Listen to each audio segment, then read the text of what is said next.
საქართველოს ისტორიკოსთა ეროვნული კომიტეტისა და ექვთიმე თაყაიშვილის სახელობის საქართველოს საისტორიო საზოგადოების ინიციატივითა და ორგანიზებით ერთობლივი სამეცნიერო საბჭოს სხდომა გაიმართა. შეხვედრა საქართველოს მეცნიერებათა ეროვნულმა აკადემიამ უმასპინძლა და მასზე საქართველოს ისტორიის საკვანძო საკითხების დამახინჯების შესახებ ძირითადი მოხსენება საქართველოს ისტორიკოსთა ეროვნული კომიტეტის თავმჯდომარემ, საქართველოს მეცნიერებათა ეროვნული აკადემიის ვიცე-პრეზიდენტმა როინ მეტრეველმა წარმოადგინა. როგორც აკადემიკოსმა აღნიშნა, უკანასკნელ წლებში მეზობელი ქვეყნების მეცნიერების მიერ გახშირდა საქართველოს ისტორიის გაყალბების შემთხვევები. მომხსენებელმა აფხაზეთისა და ეგრეთ წოდებული სამხრეთ ოსეთის ისტორიის მიზანმიმართული დამახინჯებისა და გაყალბების არაერთი ფაქტი მოიყვანა. ისაუბრა იმ გამოკვლევებსა და წიგნებზე, რომლებიც საპასუხოდ ქართველმა ისტორიკოსებმა გამოსცეს, სადაც ქართველი ავტორები მოწინააღმდეგეებს არგუმენტირებულ პასუხს სცემენ და რეალურ წყაროებზე დაყრდნობით ისტორიულ სიმართლეს წარმოაჩენენ. ჩვენ გვიხდება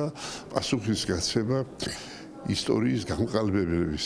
სამწუხაროდ ჩვენი მეზობლები არიან ეს გამყალბებლები და ამიტომ რამდენიმე წიგნის საგანგებო გამოეცით ჩვენ მაგალითად ქართველი ისტორიკოსების შეფასება სომხური ისტორიოგრაფიისადმი. სამწუხაროდ სომხური ისტორიოგრაფია ძალიან სცოდავს ამ თვალსაზრისით. ცოტა აზერბაიჯანული ისტორიოგრაფიას ჩვენ გვიხდება და ეგრეთ წოდებული სამხრეთ ოსეთისა და აფხაზეთის საკითხებზეც. აი ყველაფერ ამაზე გვქონდა დღეს ჩვენ საუბარი და ვფიქრობთ, რომ მომავალში პოზიტიური ისტორიის წინ წამოწევით და მისი თარგმნით რუსულ და ინგლისურ ენებზე და შემდეგ ინფორმირებით მთელი მსოფლიოს ისტორიკოსებისა მივახცევთ იმას, რომ საქართველოს ისტორია არ შეიბღალება. ჩვენ გვყავდა აფხაზეთში ბრწყინვალე ისტორიკოსები.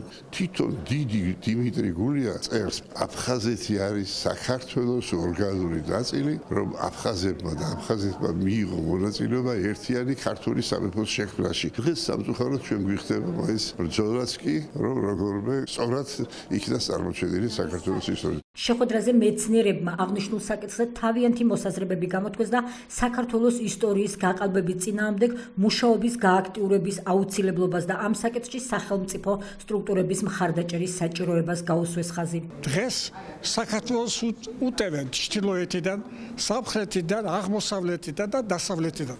მართალია საქართველოს ცემს პასუხს, მაგრამ ეს საკმარისი არ არის იმისათვის, რომ დანარჩენი ამ ქვეყნების მოსახლეობა დავარწმუნოთ იმაში, რომ ჩვენ სწორ და მართალ პოზიციას ვიცავთ.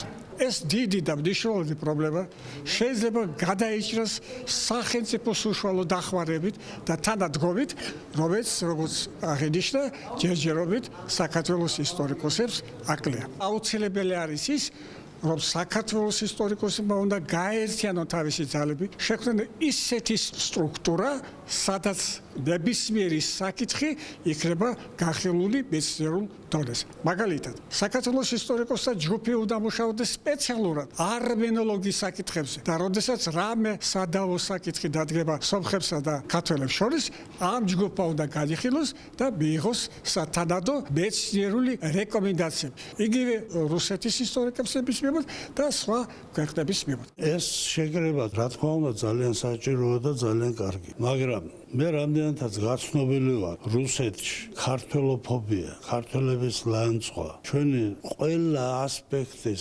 საშინელი კრიტიკა, რაც რუსეთში მიმდინარეობს. აი ამას რომ პასუხი გასცე, ამას ჭირდება ჯერ ძალიან სერიოზული მასალა.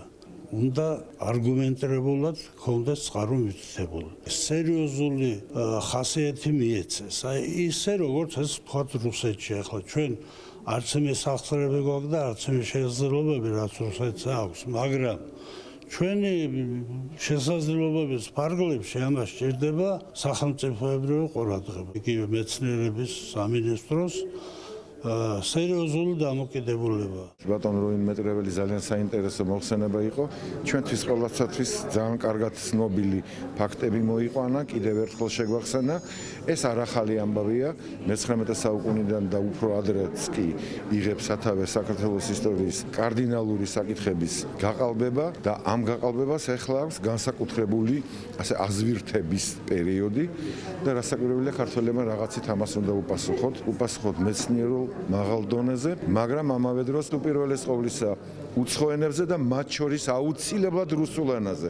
იმიტომ რომ რუსეთში არის უზარმაზარი მკითხველი საზოგადოება, ამიტომ მე ვფიქრობ, რომ ამ მიმართულებით ჩვენ აუცილებლად უნდა გადავდგათ ნაბიჯები. სამეცნიერო სხდომას სოხუმის სახელმწიფო უნივერსიტეტის პროფესორ-მასწავლებლები და ისტორიკოსთა ლიგის წევრები ესწრებოდნენ. მეცნიერთა აკადემიის საბჭოს მორიგ სხდომაზე განხილული იქნა მნიშვნელოვანი საკითხი, ერთ-ერთი ყველაზე ესე ვთქვათ დღეს საქართველოს ისტორიაში არსებული პრობლემატური საკითხი, რაც ეხება საქართველოს ისტორიის გაყალბებას უცხოურ სამეცნიერო ლიტერატურაში. რა თქმა უნდა, ძალიან საინტერესო იყო ყოველივე ზემოთ აღნიშნულის მოსმენა. ახალგაზრდებისთვის ჩვენთვის ძალიან დიდი ასე ვთქვათ მნიშვნელობა აქვს ასეთი ტიპის შეხვედრებზე მონაწილეობას და ვიმედოვნებ, რომ მომავალშიც გაგრძელდება ამგვარი ტიპის შეხვედრები. პირველ რიგში მინდა მადლობა გადაუხადო საქართველოს მეცნიერთა აკადემიას, რომ მოგვეცა შანსი ისტორიკოსთა ლიგას დავსწრებოდით. რა თქმა უნდა, დიდი გამოცდილება მივიღეთ ჩვენ იმ საკითხებთან დაკავშირებით, რაც განხილული იყო, კერძოდ საქართველოს ისტორიის საკვანძო საკითხების დამახინჯებასთან დაკავშირებით, განიხილეს აფხაზეთის ისტორიაც. მეცნიერებმა დაუპირისპირეს თავიანთი მოსაზრებები იმ წიგნებს, რომლებიც გამოცემული იყო აქამდე და სადაც